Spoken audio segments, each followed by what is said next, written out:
hanging out here in Phoenix. A second interview with Roger Phelps. We aired one a few weeks ago where we actually talked about how he got involved in racing, some of the biggest wins.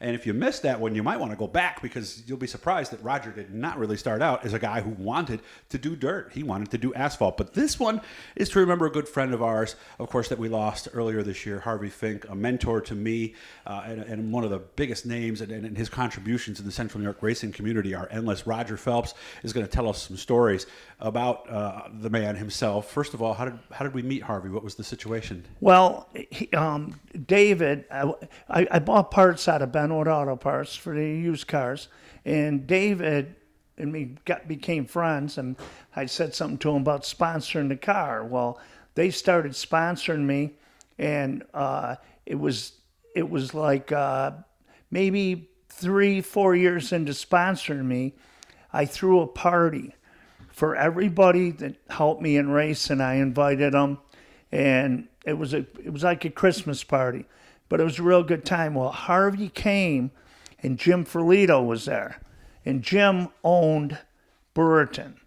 So by the end of the night, him and Harvey talked, and they ended up making a deal. Well, I don't think they made a deal that night, but they got, and that's what led in to him buying Brewerton. So this was what, 91? It could be, but the funny part is he bought it, and then he turned around, and he used to yell at me all the time. He'd go, "You're the one that got me involved in this. I wouldn't have bought us." And I said, and then when he bought Fulton, I said, "Harvey," I said, "you hated it so much you bought another one?" So anyway, he's always had fun with Harvey, no matter what. But anyway, one night at Brewerton, it rained, and I was leading the points. So no matter where they decided to race, in which he wasn't happy because Connolly didn't cancel. He was upset. Well, they decided they were going to race. Well, it was total mud. I didn't go out on the track because I knew I was starting last anyway. He said, anybody don't go out, it's got to start last.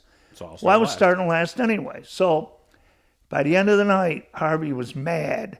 And he said, "You go down, tell Roger." He owned the building that I kept my stuff. Him and Larry owned the building. And he goes, "You got to report to Harvey." So I went up there, and he was upset. He broke trophies. He was just mad. And he goes, and that's how he got the name Hurricane Harvey. Okay. And if you ask David, he'll tell you. But about 4 days later, he called me up and he goes, "You want to go to breakfast?" I go, "Yeah." He goes, so we go to breakfast. He said, "Well, Larry's not talking to me. Joan's not talking to me." He goes, "I guess we better get this over with." You know, he was just a great guy. He cared about, as a promoter, he cared about for that, and he cared about when he worked for John. But he also cared about the racer. He always paid attention to that, and if you were right, he would back you. So I think the world of him, and I talked to him. He called me. I was in Florida in April.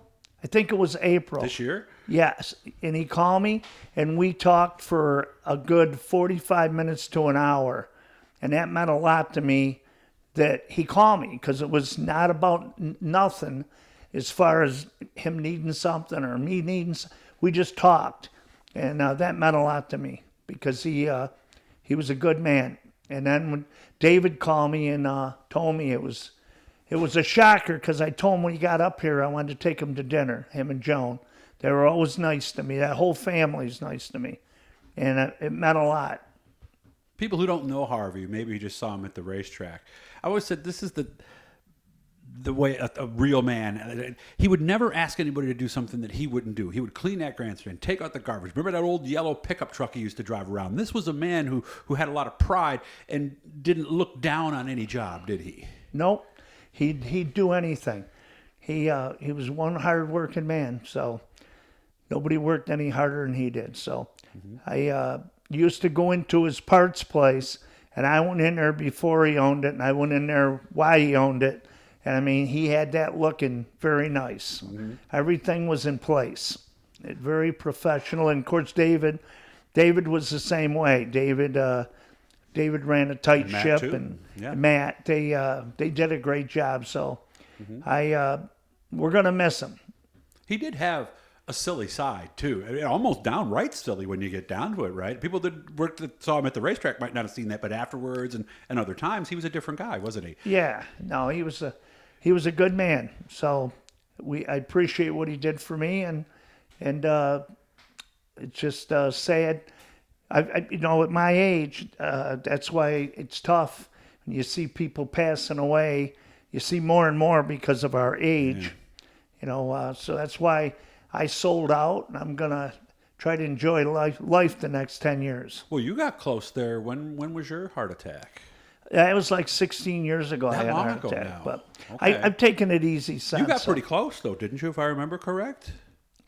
Yeah. It was not a mild one, was it? Well, yeah, it wasn't too bad. I wasn't had too to take bad, pills. okay. I was messed up for a while, but I was supposed to run Brewerton the night it happened, and I still wanted to go, and they go, "You ain't going nowhere."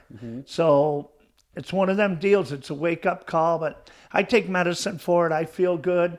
I think it's time to pull the red chip and have some fun. Okay, all right. What was Harvey's reaction when you got sick, or do you even remember? He called me, see how I was doing, and it was you realize how many friends you have when something like that happens. But it was kind of my own fault. I knew something wasn't right. I just didn't stop.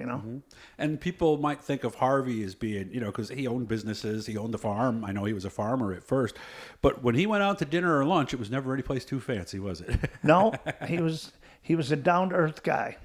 So a local diner, right? That would be where you'd see him, right? Oh, he went to nice places too, but we didn't see him do that. It was Oh, pretty okay. much, he'd go to RFH's, and he's just a good guy. Yeah, Harvey, we miss you. And I know we're airing this after the celebration of his life, but I wanted to make sure that I got with Roger before that. So expect a lot more of these. And Roger, I really appreciate your time with me today. And we had such a good time back in the day, all of us. I miss those days, and I know you do too. Yeah, it was a lot of fun. Marcia promoted the heck out of the outlaw circuit, and it was a very good time. Yeah, Eric out there too. And Yeah. it was really right. Between Eric and Marcia, they had the outlaw circuit really strong.